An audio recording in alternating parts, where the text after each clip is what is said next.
Me and my friend Mike were hanging out during our Christmas holidays. We were playing computer games. We were enjoying being inside in the cozy house as it was cold outside, but we soon got tired of being cooped up inside, so went out for a walk up the road from my house. We passed an old house that people said was haunted. My friend asked me, "Is that really haunted? It looks so cool." I said, "I'm not sure is it haunted, but people say it is." My friend said we should go into that house. It would be so cool. I said, "No way, I don't want to go in there. It's really old. Even if it's not haunted, it could fall down on top of us." My friend laughed and said, "Come on, if we don't go into this house, we will be laughing about this in about 20 years' time, laughing that you were scared to go in."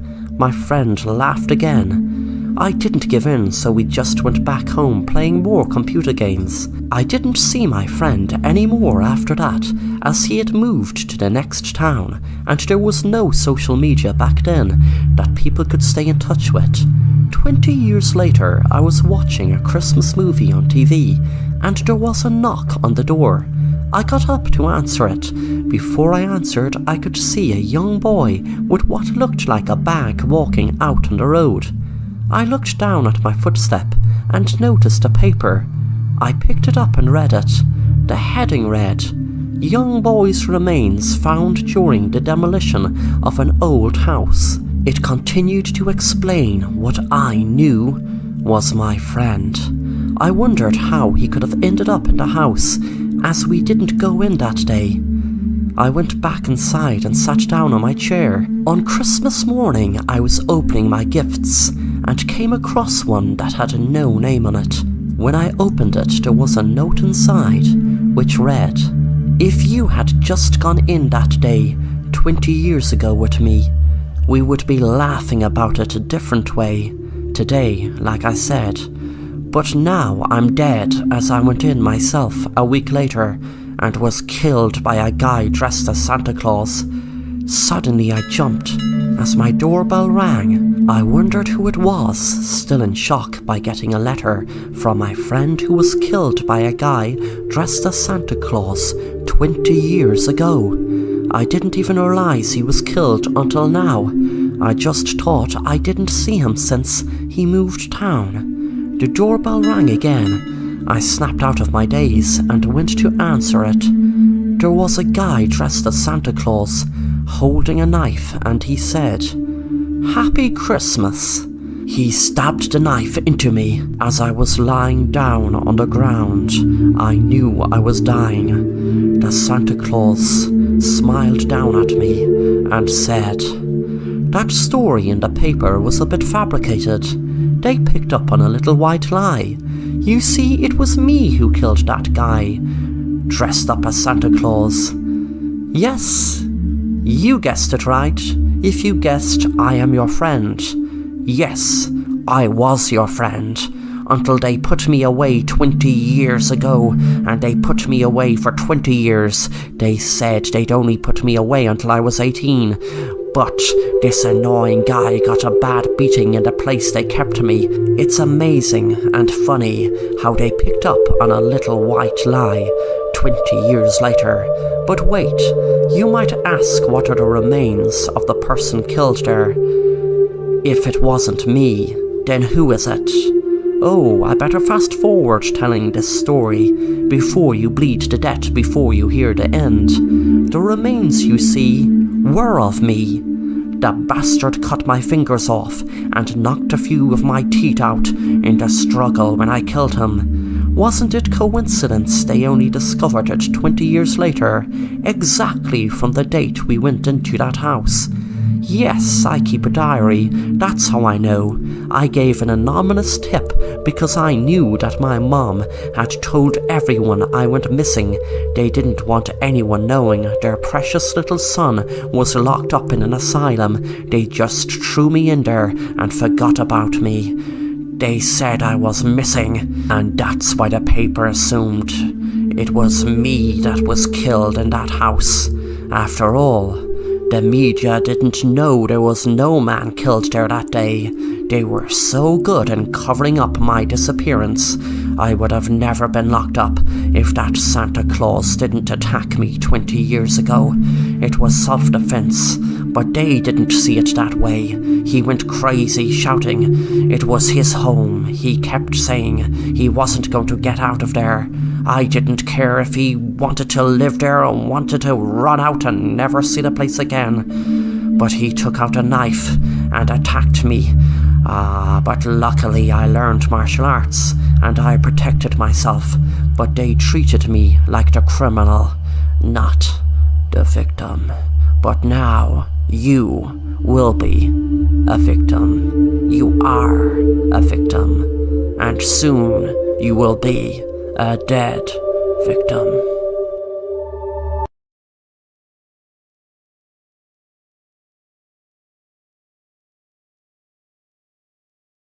Two weeks later, I was in a hospital and was shocked I was alive.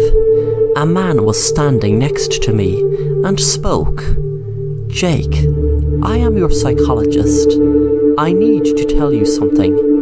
For years and years I have been your psychologist, and I must say you're my most interesting patient. You suffer from something called a dissociative disorder and have a split personality. You often spoke about a friend called Mike growing up to your mom and me. But Jake, I can confirm you never had a friend by the name of Mike. Jake, this might be very hard for you to take in, but even though I have told you for years you had no friend called Mike, it was just like you forgot I told you a few minutes later. It was like you buried any memory of me or anyone telling you Mike wasn't real. It was the day you went to the haunted house. I got my first proof, and I'm sorry, Jake, but that is what had you committed to an asylum. It wasn't Mike who was in the asylum, Jake. It was you. The hidden cameras around your house took footage of you playing a computer game, talking to Mike, who wasn't there. And he was never there, Jake, because Mike didn't exist, except inside your own head. Mike is part of your split personality. That day, I followed you, filming you with my video camera. And Jake, I'm going to show you what I filmed. The man held up his phone and a video played. It was me outside the haunted house. And then I was inside the house, punching into thin air. Then I felt faint when I saw myself cut off my own fingers and pull a few of my teeth out.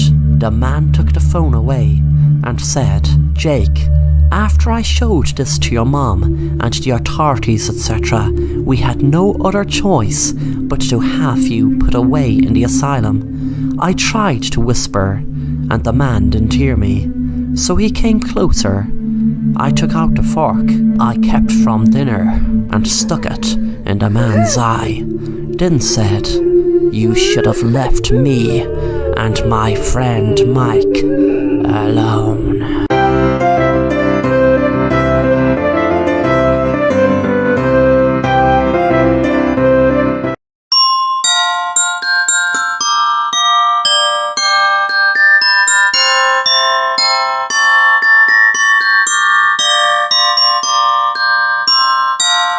My family were very poor, and this year has been the worst year ever.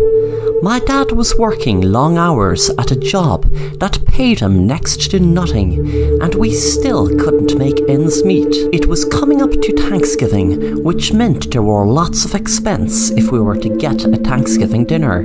It was just me and my sister and parents, but still there was Christmas coming up and we need money if we were to buy presents, etc. We say every year we won't get excited about Christmas, but when it comes to it, we always do. No matter how hard we had it, my dad always made sure Santa Claus would always come to us at Christmas time. We were just about to give up on Christmas time when my dad was offered an extraordinary deal. This man that looked like he was working for the government or was a secret agent approached my dad one day randomly outside the mall. The man said, "Hello sir, let me introduce myself as Mr. Change. I call myself Mr. Change because I make people's lives change. I can't say where or how I heard about your unfortunate circumstances, but the main thing is I did, and for that reason it makes you a very lucky man. The reason it makes you a very lucky man is because I can change your life totally. I can set you up in a high-paying job with holidays paid for 4 times during the year. The first year you will be exempt from paying any tax, and you will also be given a new luxury home and car. Please don't say anything or give me any answer until I finish what I am about to tell you.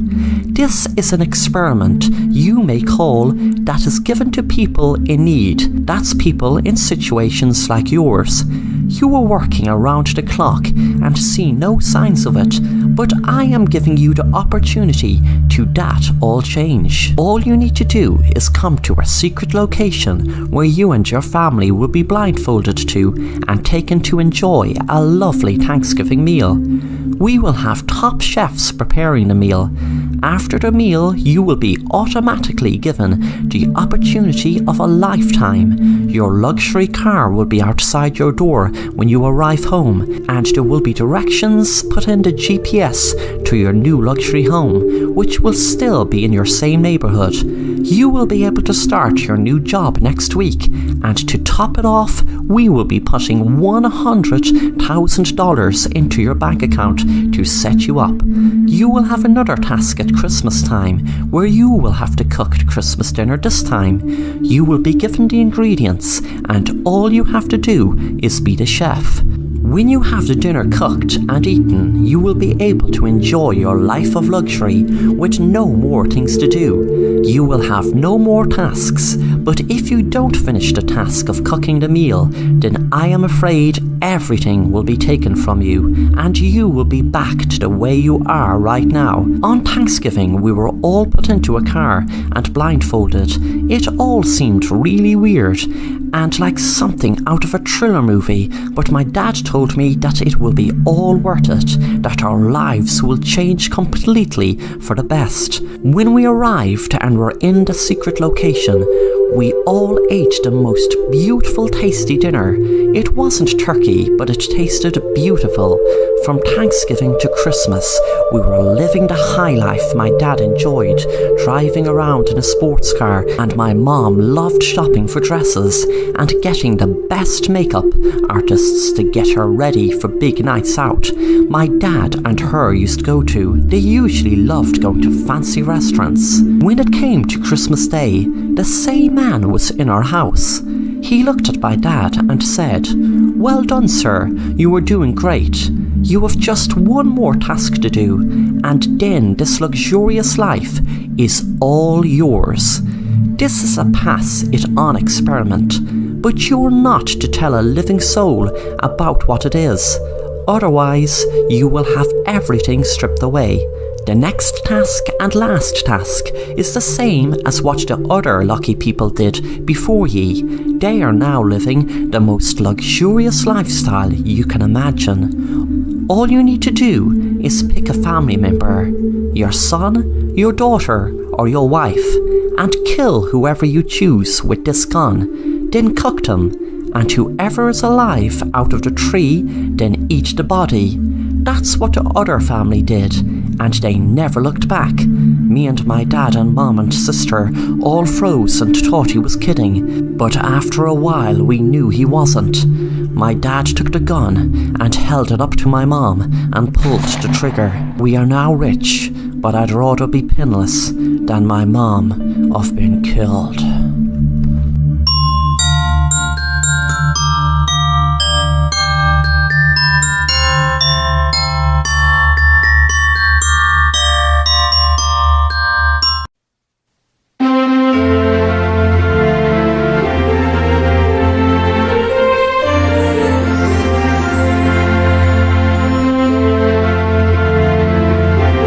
It was Christmas Eve, and Carmel was very excited, looking forward to Christmas, and knew she couldn't sleep with anticipation of Santa Claus bringing her presents to her in the morning. Herself and her mom and dad were leaving a glass of milk and a carrot out for Santa and his reindeers, what they did every Christmas Eve. Then it was time for her to go to bed, her mom and dad told her. As she went to bed, she found it hard to get to sleep with excitement. She heard a noise from downstairs, and being so excited, hoping to catch a glimpse of Santa Claus, she went downstairs. And to her surprise, she saw a man at the kitchen table. She turned back slowly and crept up the stairs and went into her parents' room, nudging her mom awake. Carmel said, "Mommy, Mommy, Santa Claus is downstairs." Her mom said, "That's great, sweetie, now go back to sleep, or he might get mad and not leave your presents." Suddenly, Carmel's mom heard a noise from downstairs, so she went down to investigate. Her heart pounded in her chest when she saw a black figure in her kitchen running out of the door with their turkey.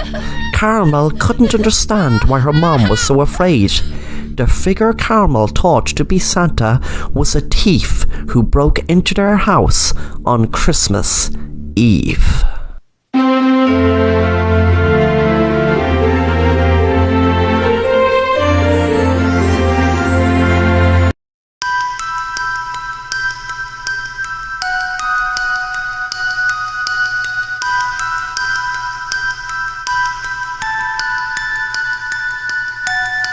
It was Thanksgiving in Kevin's household, and his cousin Sam and Dad Mark were visiting for Thanksgiving dinner. They were talking before the plates were ready to be put on the table and them start eating. Sam was talking about his dad and his keen interest in spiders. Sam said, "My dad has loads of different spiders, and did you know that each year when we are asleep, there are lots of different spiders crawl into our mouths during our sleep?" Kevin said, "Don't say something so stupid and which isn't true. We are going to be eating dinner soon. We don't want to hear you lie about spiders crawling into our mouth. That is disgusting, and of course it isn't true." Sam got angry and said to his dad, "Dad, tell him it's true. Tell him that spiders do crawl into people's mouths when they are asleep." His dad said, "Son, that isn't exactly the topic of conversation we want to be having at Thanksgiving dinner." That night, Kevin went to bed early, while Sam was sleeping in the spare room. Kevin wasn't in the mood to play video games with Sam, as he found him annoying. He quickly fell asleep, but suddenly he awoke from his sleep in the middle of the night. He panicked when he realized he couldn't hardly breathe. He noticed there was something tied around his face, and he struggled to get it off, but luckily it did fast. But when it did, he froze in horror when spiders crawled out of his mouth. Sam was looking in from the door because he couldn't miss the prank he pulled on him, but suddenly he felt kind of sick.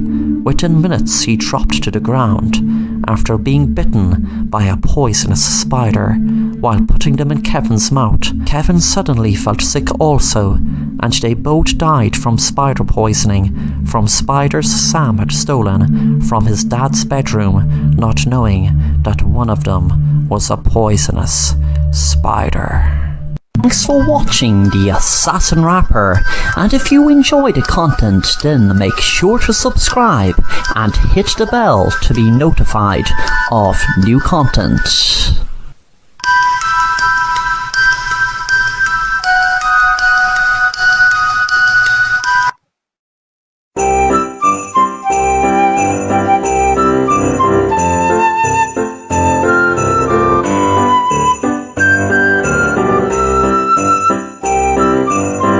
Mary's mom told the parents of the other kids to not pay no attention to her imaginary friends and don't laugh at them. So they did what they were told, and just played along when she was speaking to her imaginary friends. They were all anti-bullying and didn't want Mary to feel left out. It was Christmas Eve, and Mary and her friends were having a Christmas party, really excited about opening their gifts in the morning. One of the girls, Sarah, decided to play a game of hide and seek. Mary said, "My friend Susie said she doesn't want to play as she had an accident playing it before and fell down the stairs. It was on Christmas Eve also." Sarah said, "Of course we can play, Mary. Plus, we won't go near the stairs. We will shut the hall door and just play in the rooms not near any stairs." Mary eventually agreed, and they all found their hiding places. Sarah found this door that she never remembered seeing before, but before she knew what it was, she fell down the stairs towards the basement. By the time she hit the floor, she was dead.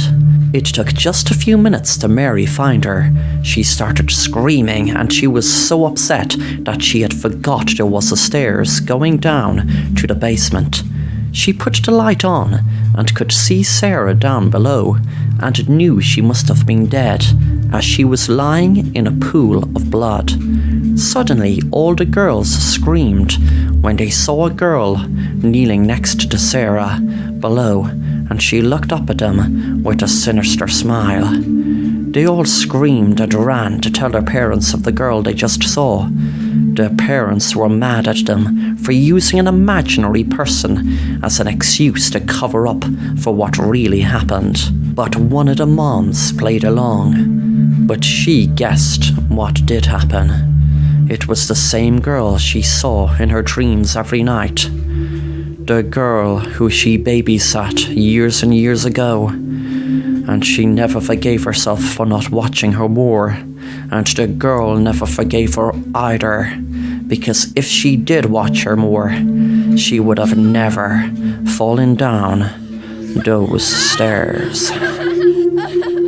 Thanks for watching The Assassin Rapper, and if you enjoy the content, then make sure to subscribe and hit the bell to be notified of new content.